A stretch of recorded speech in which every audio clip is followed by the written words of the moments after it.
Hey guys, welcome back. This episode is wild and crazy on the Easter eggs. I'm so excited to get into this one. We got references to Project Gestalt and even the church mod. So without any more delay, hit that like button and subscribe to my channel. And let's go ahead and jump into this. Now, in the game, 9S is kidnapped after the carrier protection mission, and you're fighting that giant machine that gives zero fucks on who it kills. It's an ancient machine that was designed to help fight the androids, but instead it began attacking everything that it saw. The machines then marooned it into the ocean. 9S uses a missile to blast that machine lifeform once and for all, and it caused a giant explosion, causing a lot of the Yorha soldiers to go missing, and 9S being one of them. 2B gets assistance from Devil and Popola to get a scanner installed into Pod to help look for 9S, and she was eventually able to find a Yorha unit that was able to send her coordinates on where she thinks that 9S landed. But that investigation leads her into the underground sector, which, if you're wondering how 9S survived to throw that far, it's more than likely because Adam dragged him there. The episode starts off with what looks like 9S in the anime's version of a hack. He is trying to find an exit to this strange place, and he's also trying to figure out when did he wander into the cyberspace, or was he forced into it. Then he all of a sudden hears a machine's voice.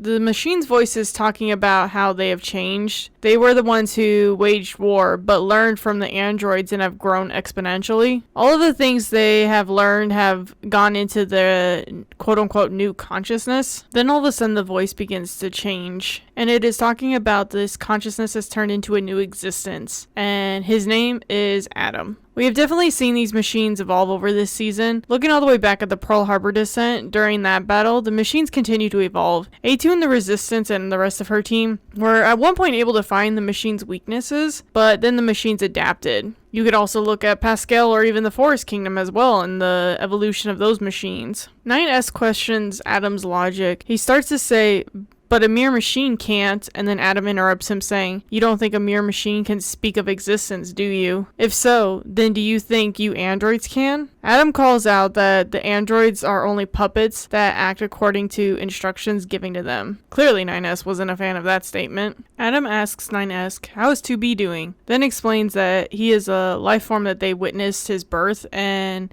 then they try to kill him. Adam compliments 9S and points out that maybe 9S does have a will and desires. Adam points out that 9S does have desires, very vile desires, ones that he has never shown anyone, and that the more that 9S tries to hide it, the more distorted darkness grows. And then 9S denies it. 9S tries to shut Adam's voice out, but it doesn't work. Adam begins to point out that 9S is no different from Adam. And then 9S gets dragged into this room that's just a giant red area. Then just like in the game, that is a never-ending mystery, Adam tells 9S, you think of how much you want to bleep 2B. 9S then just screams, stop it! This dialogue does happen in Route B when you're looking at everything from 9S's perspective, but it's all text, so it's definitely cool to see this animated. We go back to 2B and Jackass offers to help 2B find 9S, but 2B goes on her own. 2B finds 9S's pod number 153, and explains that it lost contact with 9S. And immediately when it lost contact, it detected a machine life form. 2B then goes into the creepy Resident Evil horror room. She notices a note on the painting of her and 9S from earlier when they were in the water. It is coordinates, and looking them up, it is, funny enough, it's Shinjuku. And then when you look at what building it is, it's the Square Enix headquarters, which Shinjuku is also in the opening scenes. And then also, technically, Shinjuku is where the NieR storyline technically starts, which is ending E of Drakengard 1. In this episode, though, it just takes her to the underground sector. 2B puts in the request for the bunker for a search squad to go find 9S, and the commander denies the request. Shocker. I know. She claims that all the units are busy. 2B continues to go on her own anyway. Now, when 2B gets to the underground area, it's different from the game. In the game, there is a path that leads further underground, and then it splits into two paths, actually. One is where you would discover the aliens. Then, on the path to the right, it'll take you to the elevator. In the anime, the elevator was hidden by some camouflage. 2B takes the elevator down to the copied city. The layout looks exactly the same like the game. 2B tells 9S's pod to go back to the surface to continue to request the bunker for assistance. Now, here comes the mind-blowing Easter eggs. 2B gets to the open area where normally in the game, this is where she finds 9S and fights Adam. But this time, they're going into what looks like a church, and you see the door is opened. Now, normally, this is not a part of the game at all. But this is actually a mod that somebody created. The other thing too is this mod had tricked the world, thinking that there was more to the story, and people were theorizing for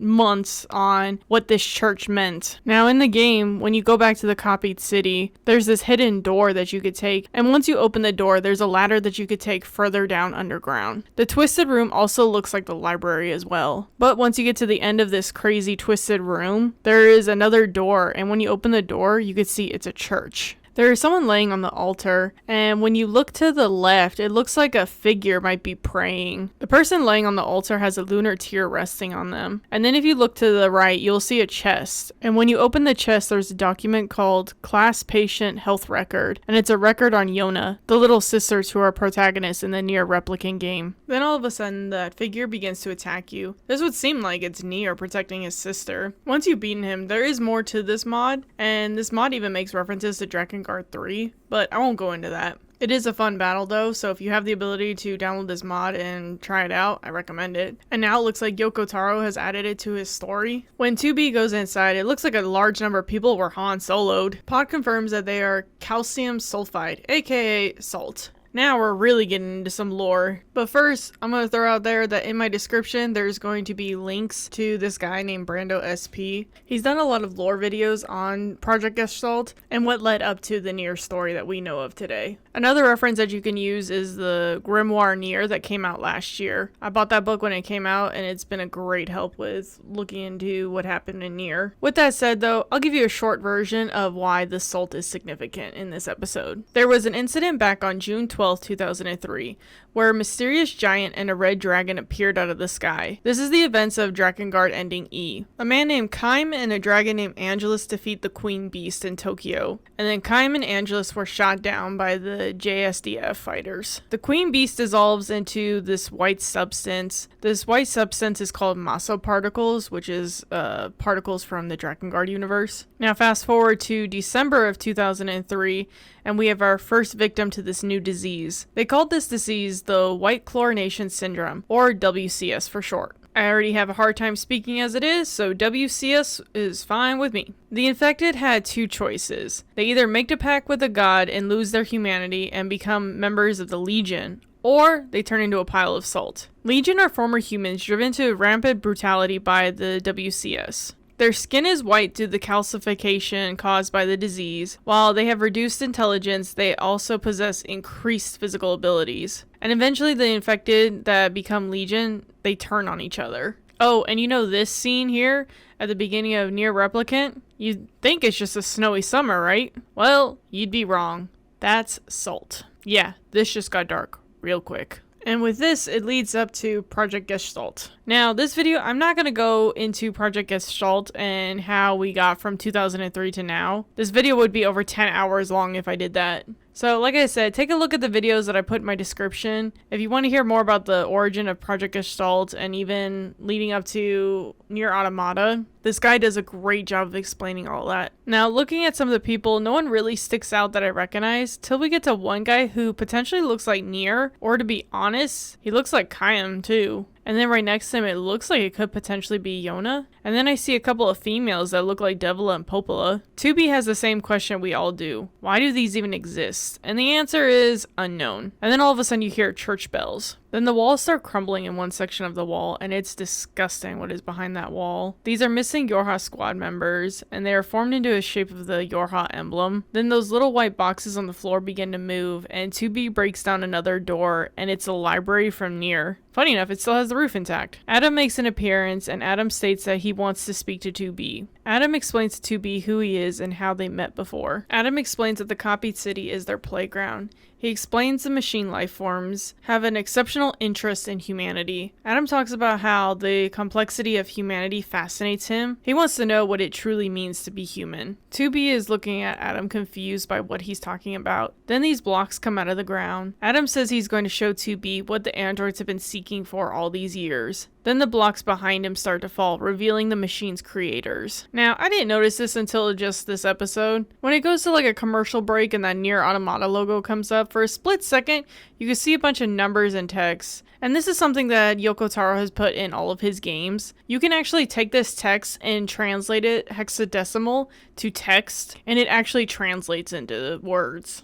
So in this example, the first translation says, it's a report. Despite the lack of interference, the reachability of Adam and Eve's two individuals is uncertain. And then the second one is, report. Regarding the factors that cause branching, we have already requested an investigation on the 12th round. I have no idea what that second one means. But for those of you that didn't know, this is a thing that Yoko Taro does in his work, and all this mumble jumble actually does translate into words. Adam explains that this is their ultimate enemy that the androids have been searching for. He explains that they're dead, and in reality, the aliens were wiped out by the machines centuries ago. He explains the machines are weapons capable of evolution in order to fortify themselves, which I called this out earlier. Adam explains the aliens were worthless. However, humanity has proven infinitely more alluring. Now, to get into when the machines wiped out the aliens, there is a short story by Yoko Taro called The Flames of Prometheus. In Greek mythology, Prometheus was the Titan god of fire. He was well known for defying the Olympian gods and giving humanity the gift of fire. Because Prometheus gave the humans fire, they were able to advance their civilization and giving them intelligence. You may already see where this is going with what Adam just said. Now we have to go back to the original NieR storyline. There was a machine called P-33 that you fought. After you defeat him and his little shade buddy, he spends the next few thousand years regaining his strength. In the short story, he begins to fuse with the other machines, taking on their abilities and also their intelligence. Now, back in NieR, him and his little buddy wanted to leave the junk heap and fly into the sky. Now, thousands of years have passed, and he's lost his memories on why he wanted to fly, but he still has that goal in mind. In the year 7045, he's ready to launch into space, and he does so. When he gets to space, he sees a war between the machines and the androids, and he's caught in the middle. He wonders why the machines were fighting, and he comes to the same conclusion Adam did about 2B and the rest of the androids. They're just following orders. So P-33 gave the machines consciousness. He gave the humans fire, in a sense. With this new ability to think and feel, the machines stopped fighting, and then they turned against their creators. The machines decided they wanted to live. Now, realistically, we have no idea if the aliens are all dead or just the ones that were on Earth, but that's up for a debate. Adam talks about how he has been watching the androids and how they were made in the image of humans. And then he points out the androids feel emotions, such as joy, sorrow, fear, and above all else, hatred. He then points out that the Yorha are forbidden to have emotions. Adam asks 2B to join him, and together they can decipher the human heart. 2B doesn't care and wants to know where 9S is. And Adam reveals 9S. Adam performed a variety of experiments on him. He finds 9S to be fascinating and wants to continue to experiment on him. 2B has had enough and is ready to fight Adam, threatening she will kill him. This gets Adam excited. He wants to see more of this hatred. This is a pretty crazy fight scene to watch. It is definitely a very different fight from the video game. Adam starts talking about how, at its core, humanity is nothing but conflict. 2B asks the question, what do you know about humanity? Which, watching it, I'm like, apparently a lot, 2B. Or at least he thinks he does. Then all of a sudden, a 9S replica that Adam made appeared in front of 2B. 2B hesitates to attack him, even though she knows it's a fake. Adam says this is a perfect example of emotions humans harbor. For Adam, this is proving that androids are similar to humans. He talks about how the both of them yearn for the entanglement that is human behavior. He says it's not a stretch to say machine lifeforms and androids share a purpose. Then all of a sudden the duplicate attacks 2B.